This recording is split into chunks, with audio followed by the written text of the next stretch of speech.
Okay, so let's talk about empowerment.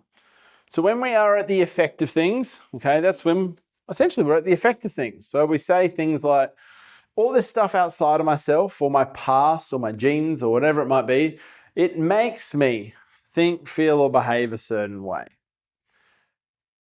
And when we're at the effect of things, we kind of are expecting something outside of our control or in our past that that's already happened to change before we change, essentially.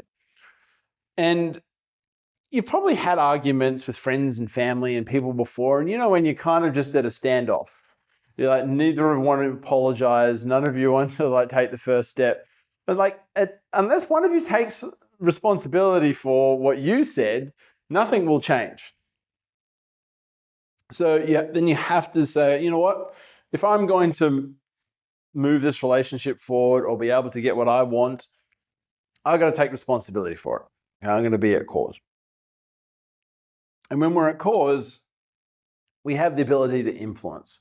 And funnily enough, when you're at cause, you're also probably more confident. Yeah? And because you're more confident, and most people are probably not confident, they will go to the person who's the most confident. They'll go to the person who is cool, calm, and collected and knows where they're going. Okay? So when we do that, okay, we will get results. And if we're not getting results, we're probably spending a little bit of time over on the effect side of things. That's okay. Okay. Just recognize it and go back to cause. Okay. And my goal is to get you to spend more and more time over here. At level 2, it's almost by the end of it, because you know the science behind it, it's pretty much virtually impossible to beat the effect for long periods of time, because it's like, I can't say my problem or my story anymore, because it's like, if I keep saying this, I keep creating this. So say things the way you want it, and say what you do want, and help yourself be at cause for it. And that there will equal empowerment. Now, which side are you on? Okay, it's important to ask yourself that. Okay, you can ask your clients that. Never ask your partner that. That will not go down very well. Okay. And when it comes to relationships, it's important to note that you've all probably heard of things like, I've got to take 50% responsibility and my partner will take 50% responsibility. What that looks like is this. I'm taking the responsibility to tell you that you should change. The other person's saying, well, I'm taking the responsibility to tell you that you should change. And the other person's like, well, I'm taking the responsibility to tell you that you should change. Now, what changes? Nothing. Yeah. So it's 100% responsibility. What's that for, though? How you think, how you feel, and how you communicate and you respond to the situation. Okay. And what you'll find is, because we all have our unresolved stuff, right? And I like to say, let's make it simple. You have your buttons. I'm unlovable, I'm not good enough, I'm not worthy, or I can't stand up for myself, I can't speak my truth, whatever it might be. You've got buttons. Yeah. And your partner can only push those buttons if you have those buttons. If you've got no buttons to push, it's not your problem. Okay. And then you'll be cool, calm, and collected. And funnily enough, you'll probably see them that they're struggling. You'll be more empathetic and help them because they're going through something. Okay. Now, then the first question I get asked is, what happens in an abusive relationship? Okay.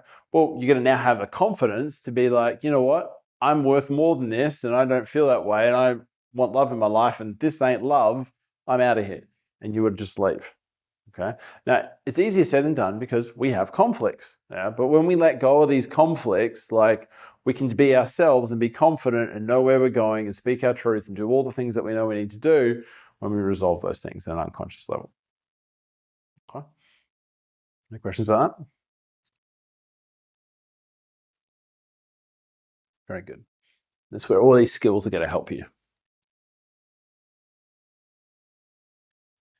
Now, it's important that we're 100% at cause for whatever that we want. Okay, so let's say you're here and you want to get a goal. Okay, and if you're 1% off being 100% at cause, okay, you may not quite get what you want. Okay, so let's take a car. Who's got a dream car they want? New car? No one want a new car? I want a truck. Truck, which one? One of those ones that you like go off road and all that. It's like basically a house on wheels. Yeah. Okay, so is that one of the, is that like a Zuzu or those ones? I don't know the ones. One of those Zuzu ones you can go, yep, a Zuzu truck. Okay, cool. Let's put it over here. What color? White. Okay, white one over there. Okay, so I have a Zuzu truck. So, okay, if we're 1% off, okay, it might end up being a black one. Okay, and you'll be like, whatever. Okay, that's 12 months later. Now, if you end up like 5, 10% off, you might start, so, oh man, I don't know if I can get it on time. And you might start pushing the goal back. Instead of 1 year, you end up taking 18 months. And you still get it, you're like, oh, whatever. Okay. Or you don't get 1 year, you get 1 year old. Not a big deal. Okay. And then what happens is we get like 20 or 30%. Like we start compromising. Okay. And then we know, oh, I won't get the Zuzu truck. Maybe I'll get a Hilux. Okay. I might get a Hilux with some tents or something on top, okay? Because I can't quite afford that, or I can't quite get that. Yeah, so you start settling for less. Okay.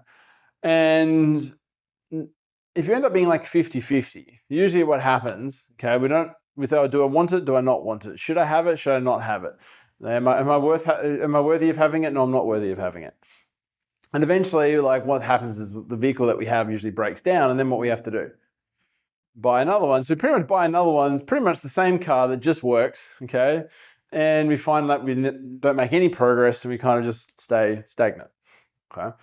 So that's where we need to like let go of these conflicts, let go of those limiting decisions, and get ourselves 100% certain. And when we are 100% certain, we will get exactly what we want when we say we want it.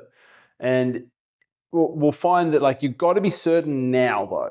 Okay, because if you're saying 1% off, like that first obstacle that comes up, you're like, oh, maybe I knew I probably wouldn't get it. I'll just push that goal back a little bit. Okay, you got to leave the goal there.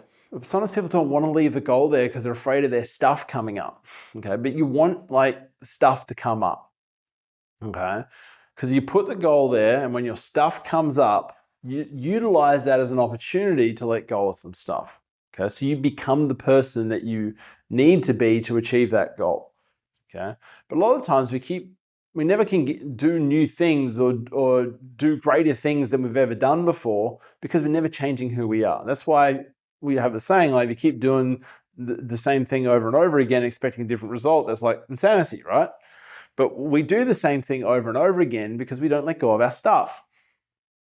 Like we actually have to change as a person. Okay. The issue is we have like our comfort zone. Okay? And our comfort zone is like very, very comfortable. It's like who we are, what we do. We're a mother or a father, or we're single, or we're this or we're that, or whatever it might be. We know that very, very well. And then we say, this is who I am. And really all the goals that we want are outside that comfort zone. Yeah, so it could be a new relationship or a better relationship, or it might be new job, promotion.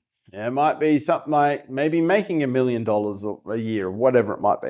Okay, whatever your thing is that's out of your comfort zone. Now, at first, okay, we say, I want to have all that stuff, but I don't want to change my comfort zone. I want to stay super, super comfortable. And then usually what happens is it goes a bit like this. We go, you know what, I really want this thing over here. Okay, I'm going to start putting some effort in. I'm going to work really hard, but I'm going to keep all my comforts and I want to stay over here. And I don't want to change anything about myself, but I want this stuff over here. And usually what eventually happens is like we like go to work and we say, one Powerball and I'm out of here. Do something like that. Because again, we want the result, okay, without changing who we are. The thing is like we have to change what we believe and we have to be completely different. Now, I don't say we have to be a different version of ourselves. We usually have to let go of stuff that's not us. The limiting decisions, like the conflicts, or like the I'm not good enough, or I'm not worthy, or I'm not capable. That's the stuff that's not us. But we identify with that as being real, and that is us. We identify with our problems. Yeah? But if we let go of those things, we become a better person, and we actually feel happier. And then we have the energy and the confidence to actually go get those things that we really want when we say we want. Okay? And then eventually what happens to this? That becomes comfortable. And then we have to do the whole thing over again. Okay? And the more we embrace it, the easier our life will be. Okay? And that does involve trust, and it involves us stepping into the complete unknown.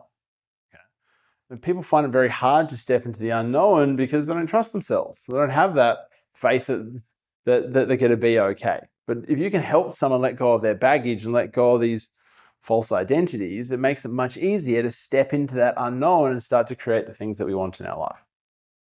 Okay. Well, one of the biggest things that holds people back is that saying, seeing is believing. Right? And I've introduced a lot of you to how the mind works, but you only get such a small amount of information, okay, based on the external world. And that what's determining that is your beliefs, your values, all those sorts of things. And if you believe that you can't, you will find information how you can't. If you believe that you can, you will find information about how you can every single time. And I will show you again when I get to the NLP communication model. Cool. Well, we have to be 100% at cause. And if we're not, let go of stuff in the past. Yeah, like a lot of my coaching is literally this: set a goal, let go of stuff in the past. Set a goal, let go of stuff in the past. That's how I do a lot of my ongoing coaching. Now, anything less than 100% is sabotage. Now, at first I'm like, oh man, that kind of hurts. Like, what do you mean I'm sabotaging myself? I work really hard, I put in all this work. What do you mean I'm sabotaging myself? It's like your unconscious mind's impartial, right? It's like if you focus 90% on what you want, like most of the time, okay, and 10% of the time on what you don't want, okay, what ends up happening? Yeah, you're putting time, energy, and effort into what you don't want, okay, which is taking away that time, energy, and effort that you can be putting towards creating what you want. Okay? So probably one of the other things that really holds people back is plan Bs. Yeah, if you have a plan B, you're planning to fail straight away. Okay, but we really struggle with that as an idea, and like society reinforces us to have backup plans, which is actually very disempowering because you don't believe that you're capable of actually getting that thing that you want, is what you're saying to the world. Because the thing is, if you you're not going to know what's in the future, right? But if you say, you know what, I'm trusting myself and I will find a way. I trust so much of my abilities, I will work it out. When you go, and even if you don't know something, you work it out. And then once you work that thing out, you achieve the next level of your success. And then eventually you're like, you know what, I've achieved this, and then I'll find the next level of success. Okay. But again, we want to know like our whole entire future to be certain and all pathed perfectly before we take that step. It just doesn't happen that way. You got to create that path as you go. Yeah. You got to, like where you are right now, you got to lay the brick that's right in front of you, and then you got to step on that brick. Then you got to lay the next brick, and then you got to step on that brick. And then you got to lay the next brick, and you got to, and then the next one. Yeah. Then you're like, damn it, I'm out of bricks. Anyone get any more bricks? Yeah. Come on, I need to find someone to give me another brick before I can take another step. Yeah. And then you got to step outside your comfort zone, meet new people, and then say, oh yeah, we've run out of clay. There's no more clay left. Yeah. You have to make it out of something else. What else can I make bricks out of? Yeah. Concrete. Okay, cool. I'll have a concrete brick. Cool. And you work it out as you go, one step at a time. All right. The thing is like if you're I know like 10 steps ahead, I'm going to need a concrete brick instead of a clay brick. I'm going to go find the concrete brick first before I get lay down the first clay brick. If that's how you're going to do things, you'll never take that first step. Okay. And that's where it's like trusting in our ability to also then find that way and just 100% focused on what we want.